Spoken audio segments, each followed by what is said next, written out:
Most people think the only way to mess up their credit is by missing monthly payments. But the truth is, you could be easily destroying your credit score even if you pay on time.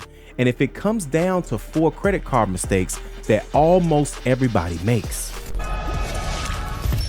My name is Calvin Russell Jr. and I'm a credit strategist. And in this video, I'm gonna break down the 4 things that you should never do with your credit cards. If you avoid these, your credit score will thank you.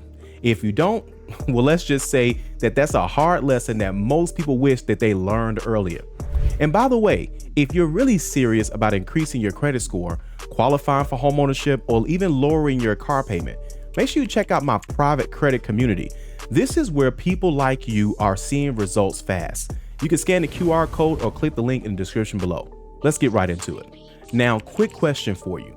Have you ever done everything right with your credit cards, only to watch your credit score drop for literally no reason?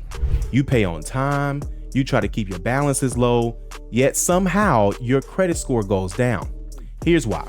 That's because there are hidden traps that are baked into credit card rules that nobody really explains the right way. And mistake number 1 is a big one. Number 1, closing your oldest credit card. Now, I know that this one's tough, but this one's gonna hurt the most because people usually do it thinking that it's a smart credit move. Here's the thing, you pay off a credit card, maybe it just has a fee, and you think, let me just close it and so I can be done with it. Here's the problem. That credit card is a part of your credit age. The longer that your accounts stay open, the more solid your credit looks. So when you close your oldest credit card, it's like erasing history off of your credit report. And without history, your credit score is going to drop. Now, you've probably experienced this, or someone says, I paid off my credit cards, I closed them to stay out of debt. And then a few months later, they're trying to figure out, or they're wondering why their credit score went down. That's why. The age of your accounts is one of the biggest factors in your credit score. So here's the rule. Never close your oldest card, even if you don't use it. Instead, throw like a small subscription on it, like Netflix, Apple Music, Hulu, Spotify, anything that's small, and then put it on auto pay. That's going to keep the account active, your history intact, and your credit score safe. Now, that's just one way that your credit score gets hurt.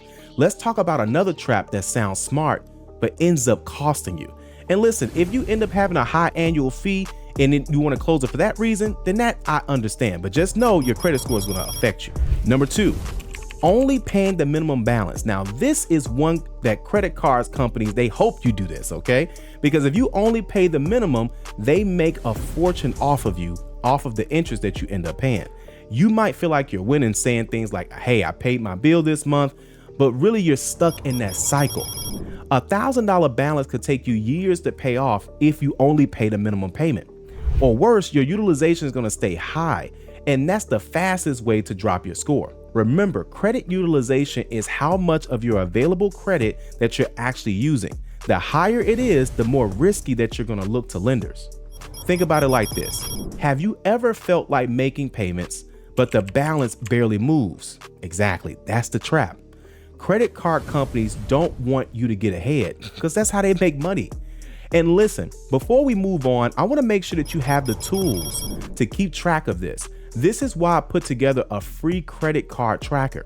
It's a simple sheet that you can use to track your credit cards, due dates, balances, and payments all in one place. Just scan the QR code or click the link in the description below to download it right now. It'll save you headaches and keep your utilization under control. Now, speaking of utilization and balances, let's get to mistake number 3. Mistake number 3, applying for too many credit cards all at once. Now, here's where it gets tricky. Every time that you apply for a credit card, the bank is more than likely going to pull your credit report. Now, there are some pre-approval tools out there, but most people don't know about those unless they want to apply for a specific company. But here's what most people don't realize. Different banks pull from different credit bureaus. So you might think, hey, I just applied for one card, but really one bank hit Experian, one hit TransUnion, and then one pulled from Equifax. And now suddenly you have 3 hard inquiries and your credit score drops, okay? Now it's not the end of the world because inquiries on the last 2 years, and it doesn't just stop at the score drop though. Too many inquiries can make lenders nervous, It looks like you're desperate for credit. And when lenders see desperation, chances are high that they're going to deny you. You've probably seen this play out. Like, for example, someone says, I applied for 5 credit cards to build my credit, but all I got were denials. That's because the bureaus caught all of those inquiry hits and the banks backed away. So here's the strategy. Space out your applications, unless someone's giving you like a credit card stacking strategy. But other than that, do your research. Know which bureau each bank pulls from and apply with intention. Don't do like a shotgun application, because in most cases it's going to backfire.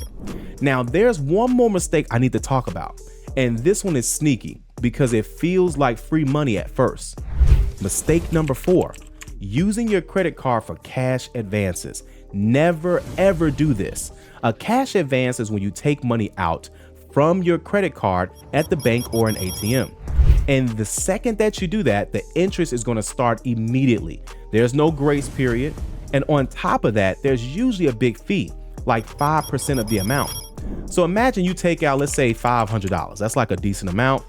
Right away, there's going to be a fee, and right away is going to be interest, and it's going to start piling up.